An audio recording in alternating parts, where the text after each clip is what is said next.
ఇప్పుడు మీరు చూస్తున్న ఈ ఆలయం శ్రీ లక్ష్మీ నరసింహస్వామి ఆలయం కోరుకొండ గ్రామం.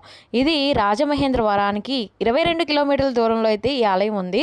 ఈ ఆలయం యొక్క చరిత్ర ఏంటంటే సుమారుగా 800 సంవత్సరాల చరిత్ర గల ఆలయం.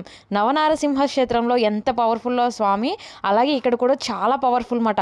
చాలామందికి కోరిన కోరికలు తీరుస్తున్నారు కాబట్టి కోరుకొండ తీర్థంగా విరాజిల్లుతూ స్వామివారు అయితే ఇక్కడ దర్శనమిస్తారు. అయితే స్వామివారు ఇక్కడ 9 అంగుళాల విగ్రహంలో ఎక్కడా చూడలేని విధంగా అయితే కనిపిస్తారండి. ఈ ఆలయం 120 మీటర్ల ఎత్తులో అయితే ఉందండి. సుమారుగా దేవతామూర్తుల విగ్రహాల చుట్టూ కూడా ఆలయ ప్రాంగణంలో మనకి కనిపిస్తాయి. అలాగే ఈ పైనుంచి చూస్తే కొండ దిగువ ప్రాంతంలో మనకి చాలా ఊర్లు అయితే కనిపెడుతూ ఉంటాయండి.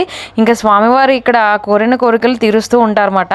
ప్రతిరోజు ఉదయం 9:30 గంటల నుంచి స్వామివారు దర్శనమిస్తారు. తిరిగి 12ంటికి ఆలయం అయితే క్లోజ్ చేస్తారు. ఎందువల్లంటే దేవతలు వచ్చి స్వామివారిని నమస్కరించుకుంటారంట. దేవతలు సంచరిస్తుంటారు కాబట్టి స్వామివారి ఆలయం ఆ టైమింగ్స్లోనే ఉంటుంది. సుమారుగా 615 మెట్లు ఎక్కి మనం స్వామివారిని అయితే చేరుకోవాలి. దిగువ ప్రాంతంలో కూడా ఇంకో టెంపుల్ అయితే ఉంటుంది, లక్ష్మీనరసింహస్వామి టెంపుల్. చాలామంది పైకి ఎక్కలేని వాళ్ళు అక్కడ దర్శించుకొని వెళ్ళిపోతూ ఉంటారన్నమాట.